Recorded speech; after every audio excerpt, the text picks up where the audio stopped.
this is pretty cool.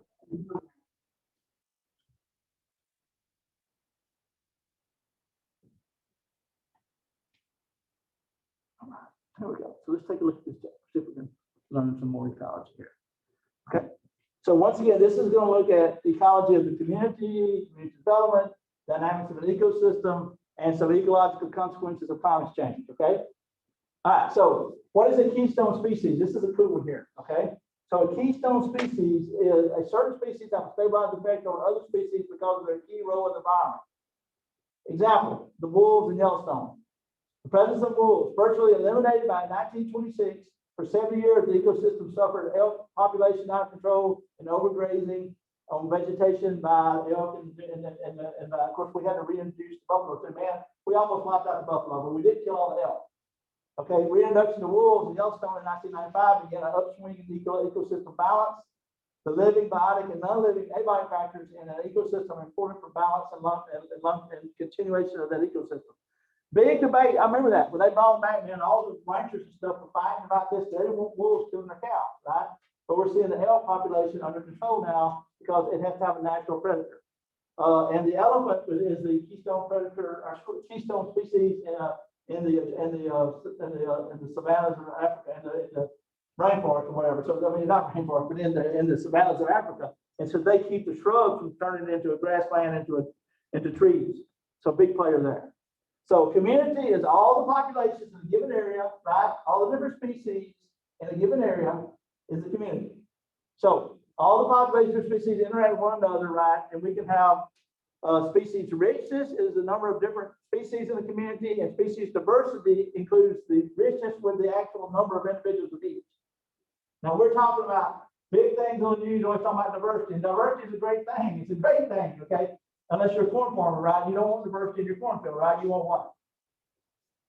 Corn. You don't want weeds. You don't want soybeans, right? So anyway, so diversity is the number of different species in a given area, okay? And we're seeing some of that falling, right? So community structures differ, blah, blah, blah, you know, some, nothing much there. So we, once again, species composition of all that, nothing much there. Okay, what is your habitat? That is the area you live in. So your habitat is Northwest Mississippi Community College, right? And what is your niche? Your niche is what you do here. Well, you come to class 50 minutes once a week, right? You take some tests, right? Or whatever your job is in the ecosystem. I'm making a joke there. But your role that you play in that community. Okay? Fundamental niche, all abiotic conditions under which the organism can survive when adverse body conditions occur. Realized niche, set of conditions which exist in nature when it really happens. And what this all is saying here is this. Each organism in an ecosystem plays a role. And what we're discovering now is that we can look at the small critters. When they disappear, the higher up the food chain like us will have problems later. And we're starting to see some of that happening in nature. So we're a little concerned about it. So habitat and niche. Now here's one of the more bizarre theories in biology that I think is kind of interesting. And this is, I did make a question about this, the competitive exclusion principle. And what this says is that two of those species in an ecosystem have the same habitat and niche, somebody's dying. One of them is going to be wiped out. So here we see in the laboratory, both of these species of paramecium want to eat the same food at the same place in the ecosystem, put them together, and the blue one kills all the yellow ones and they disappear. So if you got two birds that want to eat the exact same food in the exact same tree at the exact same time, somebody is like battle royal, it's like WWF, somebody's going to win, somebody's going to lose. Okay, to extension. So what we discovered is a lot of organisms will do resource partitioning. So instead of killing the species, then maybe one species go, you know what, I think I'll eat the stuff at the bottom of the tree, you can have the top of the tree. You know what I mean? So they do resource partitioning for one, they divide into two different areas of attack from different places. If that makes sense, okay? And that decreases the competition between those two. Okay, that's pretty cool. We see that in all over the animal kingdom. Here's some different birds with different beaks, right, that evolved so they can all live in the same area. But the finches ate different. Go back to Galapagos Islands and Darwin studied those. And these three different species of finches eat different things with different beak sizes, right? That's pretty cool. Okay, coexisting. So you can have 4 or 5 species in one tree because they each have a different area of the tree that they like to live. Okay, same thing with barnacles, right? competition between the barnacles, right? High tide, low tide. So some like to live at high tide, some live in a competition area, and then some low tide. And then we get back to our good old predator-prey interaction, right? And I hate to break it to y'all, and I know I said this in the video yesterday, but we were all raised. I'm putting me in here too with y'all. How many of y'all have a Disney channel now? Come on, who loves Disney, right? Nobody? Y'all, okay, does everybody watch Bambi, right? We've all seen Bambi, right? How many cried when Mama got killed, right? We all cried, right? I did. There's a freaking no kill, no day, right? Here's what we gotta have predators in nature. God made predators for a reason, right? And they are to keep the prey. Oh, come on, where's my predator prey? Here's the classic predator prey interacting ground. Red is the snowshoe hares in the Yukon and Canada, and the lynx, which is the cat-looking dude who's about to kill that rabbit. Okay, that rabbit. And so these two mirror each other, right? So if rabbits overpopulate, then what's going to come start? Then predators are going to come back up, right? Then we eat too many of them, they crash, and predators crash. So this lagging curve is predator-prey interaction. And by studying this, we can learn some things. Let me show you a good example of this. When I first started at Ole Miss, I made some good friends with our wildlife fisheries people in Mississippi. They shared the same building as biology and Ole Miss have. And I have a friend of mine who came here. He still works there. He's got probably 40 years now, staying in Mississippi. But he got trained in doing sampling the fish. They have a boat that shocks the fish, and they go out starters, and they'll go out in the coves and stuff and shock the fish up, measure them, take a count on them, and then release them. And they have a good idea how many fish are out there. And specifically, he was brought in here to do crappie. And what we found out was the starters might have a big crappie year, like, whoa, big year. Thank you, Pen. Please work with me, Pen. Thank you. All right, I got y'all want to go. So big year, the next year will be a bad year. So we're seeing extreme ups and downs of crappie. And that makes fishermen happy in them high years, and they were cussing in the low years, right? And so by studying them and learning some of the biologies of an ecological interaction, he was able to come in here and measure them. And he is the person that, and I was actually we're good friends when he did this. How many of y'all, anybody been crappie fishing in Sardis, Arkansas, in the big lakes? Okay, okay, you have, okay. There's a sign there when you put your boat in. What does that sign say? You probably didn't say it. Okay, it's okay. But it says, if you catch a fish between here and here, you throw it back. So he created slot limits that you can only keep fish between, like, let's say this size and this size. Bigger, you throw it back, and little ones throw back. And some years it'd be, keep this one and throw the big one, the little ones away. Man, he got cussed out, he got phone calls, he got death threats. Like, what you doing? Tell me I can't catch my fish at my lake. No, it's our lake, dude. Or do that. It's our lake, not your lake. It's everybody's lake. Within 5 years, he had, by doing those slot limits, the crappie stopped going up and down, and they just continued increasing. So he was able to maximize the fish by letting the fishermen keep only certain ones. Now we know everybody didn't do that, right? But enough people were law-abiding that we saw a big difference in the crappie. That's pretty cool. Where they actually now, I don't know if y'all know this now, but Sardis Lake is one of the most fish lakes in America for crappie during crappie season, which is about right now. Ain't it? Pretty soon, or a little bit warmer, right? April, May. Cold. When do you fish? I never been crappie fishing. February. Okay, so it's a cold weather fishing. Okay, cool. But that kind of cool. So he made a big influence. And then look, he went from getting cussed out.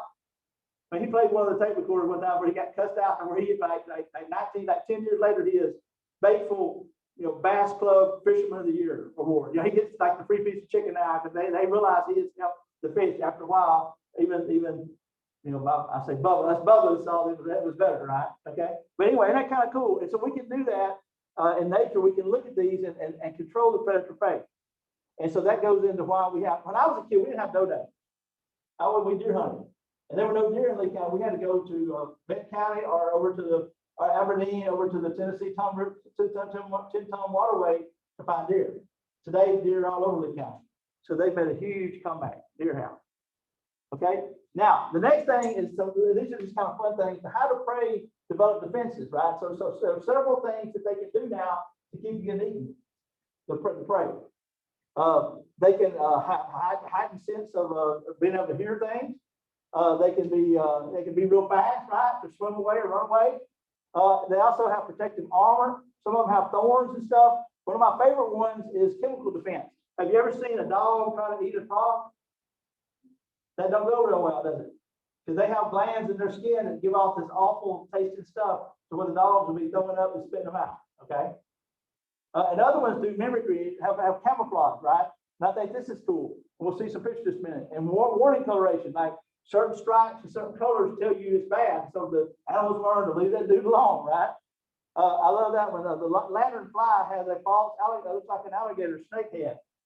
So it has a head that looks like a snake. So when a bird's going down to eat it, they go, oh, don't eat that. My favorite one, here's a couple of them. Look at that flounder, looks like the sand. So he mimics the sand, right? Here's the one. Here's the head. Looks like an alligator, but it's an insect.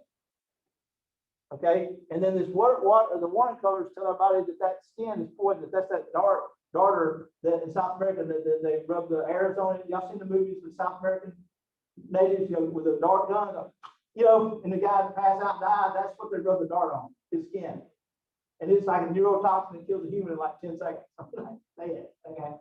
So you don't want to. Actually, my friend of mine went to the rainforest and got the whole one in his hand. But they're like very careful. They got one that they won't snag out. You can't have a cut on your hand when you hold it. Obviously, if it gets in your skin, it's over. My favorite one. I don't have a picture of it in here. I'm sorry, but my favorite one of all time was there is that insect that looks like bird dropping. Now look, you did. So when I get up one day, and I know I'm ugly. At least God didn't make us look like cow poop. But he looked like bird droppings. He's like big old bubbly white bird droppings. So when the birds come down looking for something, he's like, ooh, red diarrhea, let's fly on over.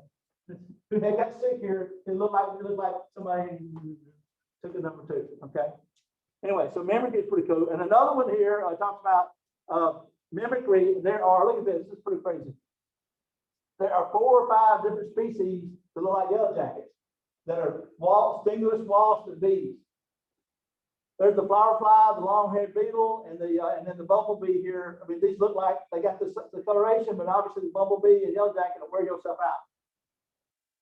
Has anybody experienced that? Actually, my first rental house, when we first got married, we had these stingless wasps break out in the house. They were flying everywhere. So I sat on the commode one day, reading the paper magazine, and one landed on my head. And I'm like, oh man, really? On my ear or something. I'm like, really? And right when I flicked it, it bit me, it stung me, and it was a yellow jacket. And I flicked it down in my lap. Not good. I come unglued, needless to say. Okay, I jumped up and chased around the house and killed it. Their mimicry is you leave them alone, they look like yellow jackets. But we actually had yellow jackets in my bathroom. That was not good. Okay, is that not kind of crazy? So they look like that. They look like the ones that can hurt you, and that's mimicry. We see that out there. Okay, and of course we see a whole lot of symbiotic relationships in nature. Symbiosis is when it goes 3 ways, and I kind of think it goes like dating too. Now, I didn't make a short explanation on this, but these are just some terms that I'll pull from the multiple choice part of the test. But who's dated a parasite? Come on, we've all dated a parasite, right? He's sucking your lifeblood out of you, right? He's going to kill you, right? He's going to take you down with his heroin addiction or whatever, right? Okay, or whatever. So parasites, one person benefits, right, and the other one is harm. Okay. Now, how many of y'all? Hopefully, all your dating is mutualism, right? Where both parties benefit, right? And here's one that's kind of weird and it's hard to find in nature: commensalism, where one benefits but the other one is not hurt or helped. It's kind of like, like a marriage. It's not going anywhere. It's not going good. It's not going bad. It's just hanging there. Okay, best example I think of is a tree with a nest, bird nest in the tree. The tree is not hurt. The tree ain't helped, but the birds obviously have an advantage. They're in the nest, right? At the soft ground. But that's pretty rare. We're pretty rare in nature where you have that. But most always you see, obviously we know all kind of parasites and stuff, right? So parasites, hurt the other individual. Heartworms, they talk about those. There's a heartworm. That's kind of a bad picture. We actually have one of these Ebola upstairs where Dr. Lofton, one of our local vets who used to teach A&P, had a dog die, and he took the heart out and cut it open, and all the worms squirted out of it, right? So you need to get your heartworms, shots for your dogs, okay? Commensalism, maybe some of these sea anemones with little clownfish eating the chocolate. Maybe these birds that hang around with the African buffalo here. They're like picking some of the dirt off their back and off the bugs, eats the bugs off his back. So it's kind of that's kind of mutualism though, probably. So I don't know. Commensalism is kind of hard to find. Okay, here's another one. Doesn't mind. Let's skip on that one. Mutualism, we see that everywhere, right? That's all in nature. And coevolution, it's crazy. Unbelievable. Lots of that. Okay, now here's a cool term. ecological succession. Now, we all watch TV, right? I used to love that one. Oh, wait, the guy about everybody used to, what was the show without that coming? I'm sorry, I can't think of the name of it. But it actually was named something like that, like the, you know, every time the president speaks, you know, there's always somebody that's put in the bunker, so everybody in the government will be killed, right? When I State of the Union, y'all know that, right? And so they have a designated survivor, and that's the name of the show. So basically, this guy was like Secretary of what, Housing, and some terrorists killed Dr. Baum in this TV show at the State of the Union, and he became president. And everybody else was killed right in the cabinet, and I think almost all of Congress was killed. Maybe one or two people wasn't there. So who is succession? We know president, vice president, then Speaker of the House, and I mean, maybe it goes all the way down to the dude carrying garbage, you know, picking up the garbage. Okay, whatever. So in nature, we see something similar, but it's not about who's president. It's about what organisms will become the climax community of an area. Okay. So, for example, and I'll give you a good example. When Mount St. Helens blew back in the 80s, it killed everybody on one side of that mountain, and then the plants came back. So it will eventually come back and become a whatever it is of evergreen forest. Okay. North Mississippi was oak tree forest. We live in an oak tree forest. So if you bought 1,000 acres of land and then left it alone for 1,000 years, it would be an oak forest in like 1,000 years. Some of those oak trees, the seeds would get blown in. Primary succession is when an island forms, and that is the first succession you get. Secondary succession is after you have a disturbance, like an earthquake or mow it down, or you build Walmart and then tear Walmart down and break the concrete up, then you will see. And here's a good example. Take a look. If you have this glacier, I think we have a glacier here, that Glacier Bay, Alaska, is retreating due to global warming. Lichens are breaking the rocks down. Eventually, you'll have a grass shrub stage, and then eventually you'll have a low tree stage, little bitty trees, and eventually you'll get the high evergreen trees over maybe 10,000 years or whatever, or thousands of years. So an early change organism making up an ecosystem until you reach climax community is succession. Is anybody like, I got some land, and I bought a little farm, me and my dad then bought a farm up in Benton County, and it's 40 acres, but it's on, it touches the Hot Springs National Park, right? So it's like 50,000 acres of free drive, and I can go anywhere I want to on it, right? Roads and stuff, pretty cool. But it is oak, it's hardwood oak. It's reached this climax community. If I take some of my dad's land, like I got pasture land or land over Lee County ground, if I just did mow it, it turns into what? Shrubs and pine trees take over, and then eventually it'll be a pine forest. Eventually it will be oaks, if there are oak trees around to receive. Is that kind of a cool concept? Everybody putting it? So succession is this orderly change to a climax community. And that's all based on temperature and stuff. So here we go. There's a cool one. So this is what happens if you cut a forest around here. It will eventually reach its climax community. And when you do that, I like when they clear cut a tree, those years right here is good deer hunting, right? Because the deer come back into all that thick stuff, right? And then eventually you have a forest. Pretty cool concept. And I must say this, y'all know that anybody from like baseball down to there, the Delta was all trees at one time. Huge oak trees. And there are people who made fortunes cutting those trees and then clearing that land and then putting it in planting cotton, right? So the Delta was forest at one time, okay? Just FYI. So climax community is the end point of succession, right? Pretty cool there. And it's just some other models. I didn't really make you know all that. And then we can go back out here and start looking at the entire ecosystem. Different organisms play different roles. Artichokes are those who make energy, make plants, right? Okay, and then we're gonna now put all this together. Those are all producers, right? The plankton and then the tree. Okay, and heterotrophs are those who eat somebody.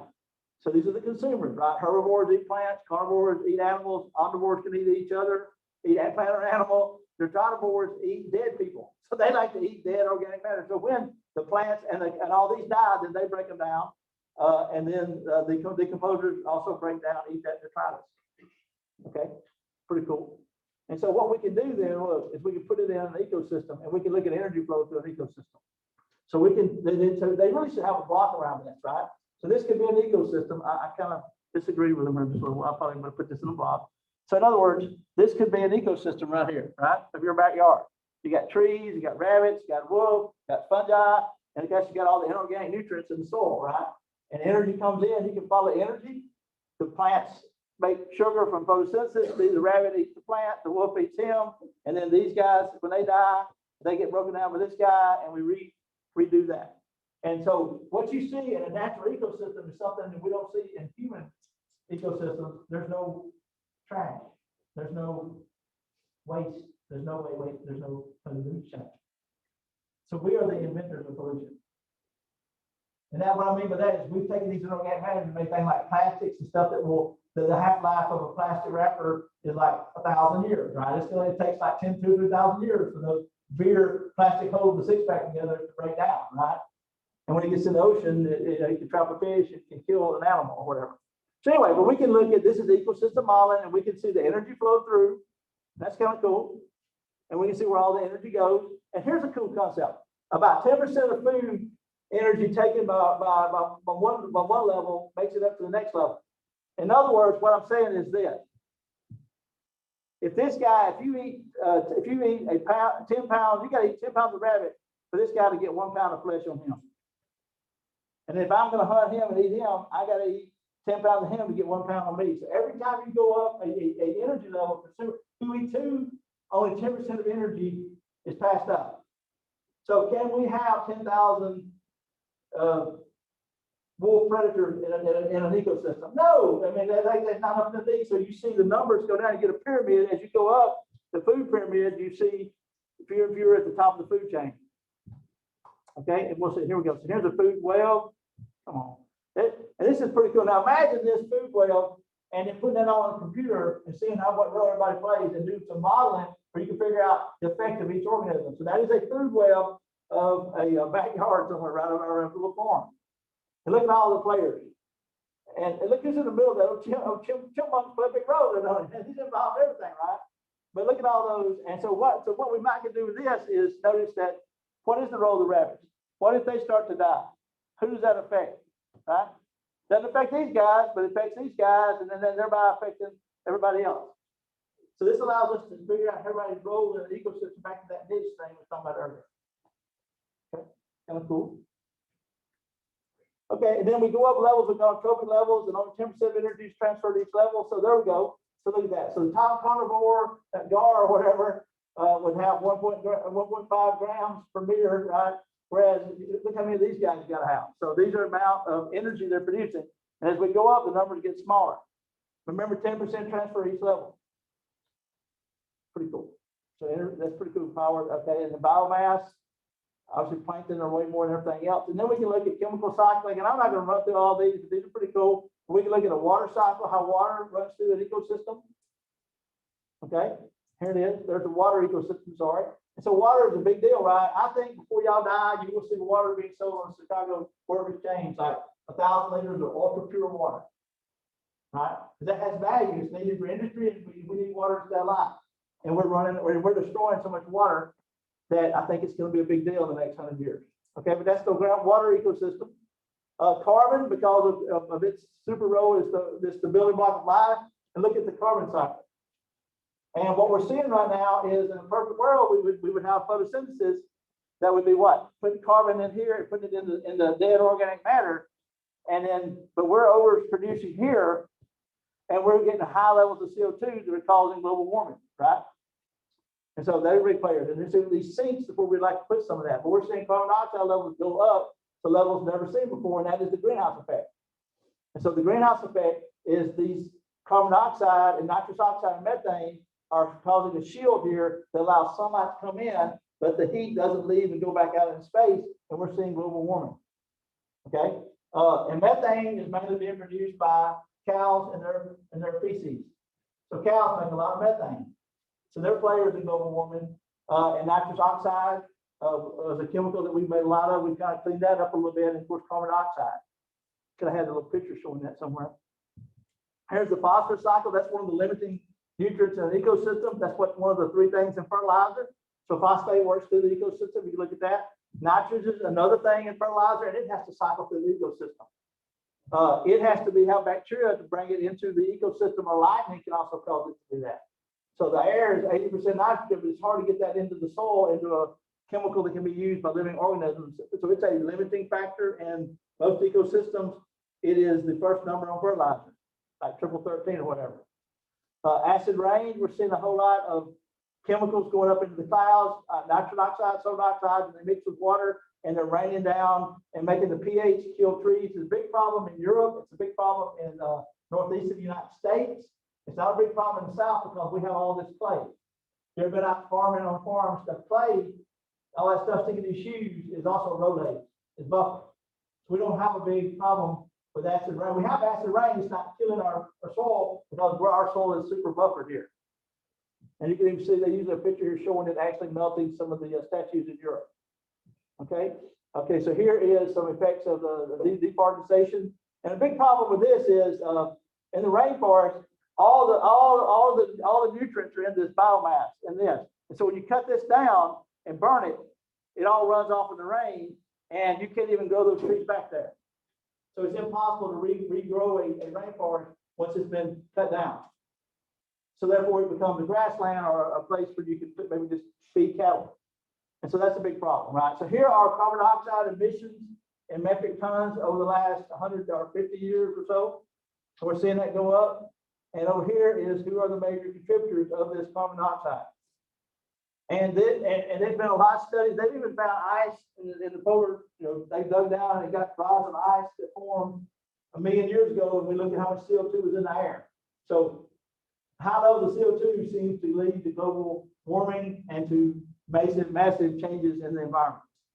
And so this may be the first time in the history of Earth that this global warming may be some human interaction that's contributed with all of us pushing all this up in the air. Okay, let's see if we got another picture here. What would be some impacts of this? We're looking at flooding that we've never seen before, right?